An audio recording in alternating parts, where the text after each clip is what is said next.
When he was still in love with her, Sam Heughan says of Jamie Dornan and Dakota Johnson. Told from his perspective, about loving someone who still carries a past. He always knew she carried another world within her. Even before she told him, before her voice trembled in the middle of the night, before he saw her eyes darken at the mention of a name she tried not to remember, he could sense it. In the silence, the way she sometimes smiled uncertainly, as if the present might disappear if she looked at it too long. Her name was Elara. His name was Callen. And though they met when they were both famous for different reasons, she, for a movie that blurred reality and illusion, he, for roles that required strength rather than sensitivity, what bound them together wasn't glamour. It was recognition. Both, in their own ways, were a little broken. Almost normal beginnings. They met in Lisbon, at a charity event neither of them wanted to attend. Callen had flown in from Glasgow after 6 grueling weeks of filming in the Highlands. Elara had been persuaded to leave Los Angeles by a mutual friend, who had promised to remain anonymous and enjoy the sea breeze. He recognized her before he knew who she was. Standing on the balcony railing, hair down, glass of white wine shaking gently in her hand. She wasn't acting, not smiling for the camera, unaware that anyone was watching. She looked as if she were trying to breathe softly so her heart wouldn't hear her thoughts. He moved closer because the silence between her and the night was too private to ignore. "It's beautiful," he said, shy but sincere. She turned back. Her eyes were tired but gentle. "Yes, but I think it's the beauty that makes you lonelier, right?" That was the first thing she said to him. And he thought, God, she understands. The language of tenderness. Months later, they wrote letters to each other. Real letters, folded in envelopes, not messages. She said they were handwritten like breath, he said it was proof. Her words were soft, careful, as if someone had walked barefoot through glass. She wrote about insomnia, about fear of public kindness, about trying to forget a past love. He responded with stories of rain, of mountains, of mornings when he waited for someone's voice to echo through the kitchen. They never mentioned names, but they didn't need to. There were ghosts who introduced themselves without introductions. When they met again, 6 months later in Edinburgh, the air between them was thick with things they had never said. She smiled when she saw him, that shy, surprised smile that always made him forget where he was. "You look the same," she said. "You look the same," he lied. Because she didn't. She looked freer, but also more fragile, as if freedom had cost her too much. The past she carried. They fell into a quiet, honest silence.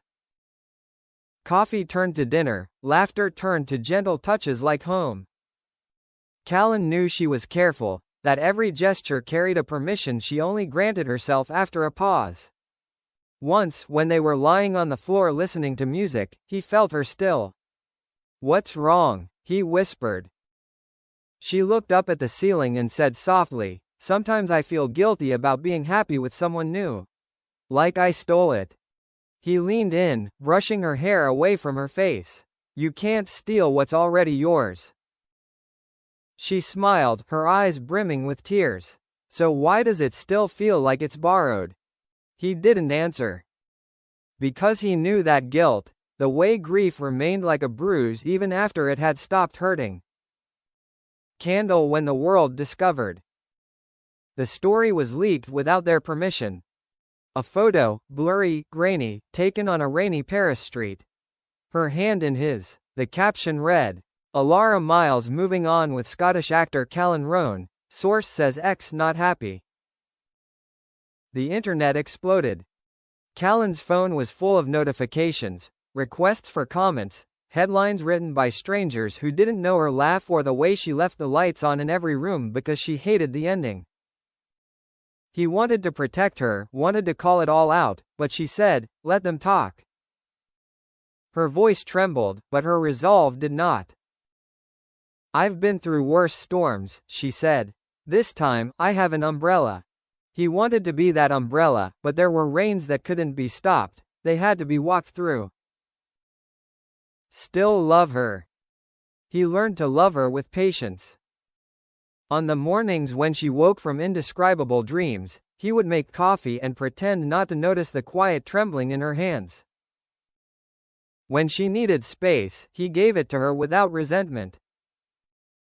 He knew she was comparing, not saying it, but by the way she sometimes looked at him, searching for something from another time. He didn't take it personally. One can't fight memories. One can only love someone until the ghosts are tired. And he did. He loved her quietly, completely, without needing to be a cure. Once, after a long day, she said, "I don't deserve your gentleness." He replied, "Then be gentle with me. That's all I ask." And she tried. Confession. One night, they sat on the balcony of her house in Malibu. The moon was full, the sea was rough, the air smelled of salt and lemon. She looked at him and said, "There's something I never told you." He waited. "Before I met you, I loved someone who broke me in ways I didn't realize until years later. It wasn't bad, just not perfect. I thought I'd buried it, but sometimes it still feels like a shadow you walk beside." He didn't flinch. Instead, he reached across the table, took her hand, and said, "Then well, make room for that shadow. It's big enough for both of us." Tears welled up in her eyes, but she smiled. "Do you really think so?" "Yes," he said simply. "Because what I love about you includes everything that makes you who you are." What he said to himself. There were nights, though, when Callen lay awake beside her and wondered if love could truly erase what had come before. He caught her staring out the window, lost in a silence he couldn't enter, and he thought, "You're still out there for a while, aren't you?" But then she turned, touched his face, and the moment vanished like breath on glass. He never asked questions that would hurt her. He believed love should be held, not questioned. In his diary, he wrote, "She carried another life in her heart, but she still let me live there. Maybe that's what forgiveness is, not forgetting, but adding. When doubt strikes." It was bound to happen. A magazine published a long, detailed article comparing Elara's past passion to her new love. Photos, quotes, speculation, as if love were a scoring contest. Her hands trembled as she read it. "They're turning me into a ghost of myself," she whispered. Callen wanted to call all the editors, scream, "She's real. She's alive. She's mine now, not your story." Instead, he pulled her close and said, "You don't owe them an explanation." She buried her face in his chest and cried softly. He felt her heartbeat through his shirt, wild, fragile, but still alive. And in that moment, he understood something profound. Loving someone who's been broken isn't about fixing them. It's about holding them steady while they rebuild themselves. The letter she wrote to him. A few weeks later, when the noise had died down, Elara left a letter on his pillow. Her handwriting slanted to the right, hurried and hesitant. "Callen, I don't know what I did to deserve you, but I'm afraid of losing this peace. You've become my peace, and I don't want the past to haunt us. You love me like the world never burned, and sometimes it hurts because I know it did. But you keep making me believe that ashes can bloom. Thank you for never forcing me to forget. You made memories feel sweet again." He read it twice, then held it to his chest and whispered, "I'm not going anywhere." The moment that defined them. They were in Scotland when it happened, a small cabin, a storm outside, the world split by the wind. She was standing by the fireplace, her hair falling to her shoulders, watching the fire. He came up behind her, wrapping his arms around her waist. "You're so quiet tonight," he whispered. "I've been thinking," she said. "About what?" "About how love changes us. I used to think healing meant forgetting. But it doesn't, does it?" He shook his head. It's remembering without pain. She turned, her eyes shining. Then I think I'm healing. He kissed her forehead. I know you're healing. Outside, the storm roared, but inside, the fire burned. Years later. Time did what it always does, soften the edges, replace the intensity with steadiness. Elara's career found balance again. Her films became quieter, more honest. Callen began directing, capturing stories that were their own mark, imperfect, bright, human. They married in a small ceremony by the beach. No press, no performance, just vows whispered in the wind. When people asked how he knew she was the one, Callen always replied, because she never asked me to be anything other than myself. And I never asked her to forget who she was. Last page of the diary.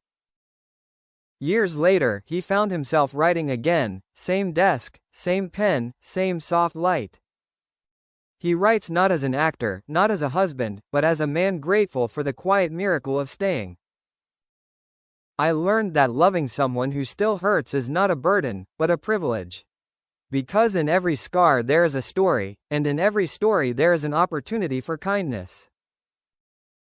Elara taught me that love does not erase history, it adds a new chapter. We are both written on old lines, but somehow the new ink does not hide the old, it illuminates them. He closed the diary, looked across the room where she sat reading by the window, and smiled. Outside, the rain began to fall again, steady, fresh, eternal. Epilogue. Forever silent. Years later, as they've grown and the world has found new stories to follow, Callen and Elara still keep that rhythm. Mornings are tea and laughter, evenings are soft music and the comfort of shared silence. Sometimes she'll hold his hand and write invisible words on his palm, perhaps fragments of the past, or perhaps just a reminder that love doesn't need to be spoken to be heard. Once, as they watch the sun set into the ocean, she whispers, "Do you ever think about who we were before we met?" He smiles. Sometimes, but only to thank them for surviving long enough to find this. She rests her head on his shoulder, and the light fades, not like an end, but like a breath. And in that silence, where past and present finally stopped fighting, they both understood what forgiveness really is.